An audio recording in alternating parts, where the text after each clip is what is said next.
সাধারণ একটি সবজি কিন্তু গুণে ভরপুর এই ঢেঁড়স।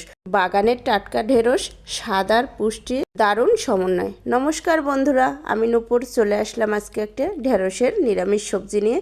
তো আমি ঢেঁড়সগুলো ভালো করে তুলে তারপর ধুয়ে কুটে পরিষ্কার করে নিয়েছি। এখন আমি কিভাবে রান্না করব, আমি এখানে তেল দিয়ে কালো জিরা ফোড়ন দিয়ে দিয়েছি, আর এখানে কাঁচা ঝাল দিয়ে দিয়েছি ফোড়নে। আর এখন আমি ঢেঁড়সগুলো দিয়ে দিচ্ছি। আমি আজকে করব ঢেঁড়সের সর্ষে বাটা দিয়ে পোস্ত দিয়ে। তেলের ভিতর যে ফোড়নটা দিয়েছি এর ভিতর ঢেঁড়স দিয়ে আমি সুন্দর করে একটু নেড়ে চেড়ে হালকা মিনিট খানেক নেড়ে চেড়ে নেব। তারপর আমি সব মশলা একে একে এর ভিতর দিয়ে দেব। দেখো হালকা হালকা একটু একটু মানে সবুজ কালার চলে আসছে। আমি এখন এর ভিতর সব মশলা দিয়ে দেবো। আমি প্রথমে দিয়ে দিলাম হলুদ গুঁড়ো দিয়ে দিলাম পরিমাণ মতো। তখন একটু নাড়াচাড়া করে নেব আবার। তারপর দিয়ে দেব অন্যান্য মশলা। এটা বেশি ভাজতে হবে না। আবার দিয়ে দিলাম কাঁচা ঝাল, আমি ফোড়নেও দিয়েছিলাম, তাই একটু কাঁচা ঝাল বুঝে শুনে দেব, যেন অতিরিক্ত ঝাল না হয়ে যায়। বেশি ঝাল হয়ে গেলে এই তরকারিটা খেতে ভালো লাগবে না। এখন আমি এই ভালো করে হালকা হালকা করে একটু নেড়ে চেড়ে নেবো আবারও।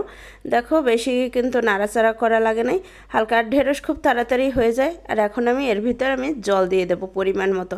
আমি যতটুকু ঝোল রাখবো তার চেয়ে একটু বেশি পরিমাণ দিয়ে দেবো, কারণ ঢেঁড়সটা তো সেদ্ধও হতে হবে। আর এখানে জলটা ছিল একদম গরম জল। গরম জল দিলে হয় কি, তরকারিটা তাড়াতাড়ি সেদ্ধ হয়ে যায়। বেশি ঝোলের দরকার নেই, এটা বেশি ঝোলও হবে না আর বেশি গাঢ়ও হবে না, মিডিয়াম। তো আমি এখন ঢেকে দেবো ঢেঁড়সটা সেদ্ধ হওয়ার জন্য, কারণ এটা খুব তাড়াতাড়ি সেদ্ধ হয়ে যায়। দেখো আমার ঢেঁড়সটা উতরিয়ে গেছে আর মনে হচ্ছে না অনেক ঝোল। এখানে কিন্তু বেশি ঝোল না, কারণ ঢেঁড়সটা নরম হয়ে আসছে। একটু পরেই দেখবে ঝোলটা কিন্তু কম, অত বেশি না। আমি ঝোল অত বেশিও রাখবো না, মানে মিডিয়াম রাখবো। তো দেখো ফুটে গেছে। আমি এখানে কি দিয়ে দিয়েছি দেখো, পোস্তদানা, সরিষা, জিরা আর কাঁচা ঝাল দিয়ে বেটে নিয়েছি। আর আমি এর ভিতরে এখন সরিষার তেল দিয়ে সুন্দর করে একটু ঘুটে নেব, কারণ আমি এটা উঠানের আগে দেবো। আগে দিলে প্রথমে যদি আমি এটা দিতাম আমার কাছে ভালো লাগে না। এই যে সর্ষের কাঁচা কাঁচা গন্ধটা আর জিরার কাঁচা কাঁচা গন্ধটা আমার কাছে খুব ভালো লাগে, আর একটা ঝাঁঝ হয়, খুব সুন্দর একটা ঝাঁঝ হয়। তার জন্য আমি উঠানের আগে দিয়ে দেব। আর এখন দিয়ে দিলাম আমি লবণ, কারণ আমি এর আগে লবণ দিই নাই, তাহলে এই ঢেঁড়সটা ঘেঁটা ঘেঁটা হয়ে যাবে। এটা তোমার মনে রাখবে যে ঢেঁড়সে লবণের পরিমাণটা একটু পরে দিলে ভালো হয়। এখন আমি দেখো এই যে দিয়ে দিলাম সর্ষে পোস্তর এই মিশ্রণটা। দেখো এখন ঝোলটা মনে হচ্ছে না একদম কম, আসলে অত বেশি ঝোল দিনে ফুটছিল, তাই মনে হচ্ছিল যে ঝোল। এই যে দেখো আমি মিনিট খানেক আমি রান্না করবো, আর বেশি রান্না করব না, কারণ এটা এরপর বেশি জ্বালাতে হয় না। জ্বালালে পরে এই গন্ধটা চলে যায় সর্ষের ঝাঁঝের।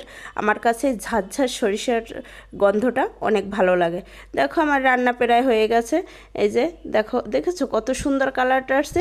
আর এটা খেতে না অনেক মজাদার। তোমরা একবার এই নিরামিষ খাবারটা তৈরি করে দেখো, এরকম করে দেখবে অনেক ভালো লাগবে। তোমার এক প্লেট ভাত, তোমার এক চামচ ঢেঁড়সেই সম্পূর্ণ খাওয়া শেষ হয়ে যাবে, আর কিছুর দরকারই হবে না। আমার কাছে তো খুব ভালো লাগে। দেখো আমি বেশি কিন্তু ঝোল রাখিনি, এটা আরও গাঢ় হয়ে যাবে।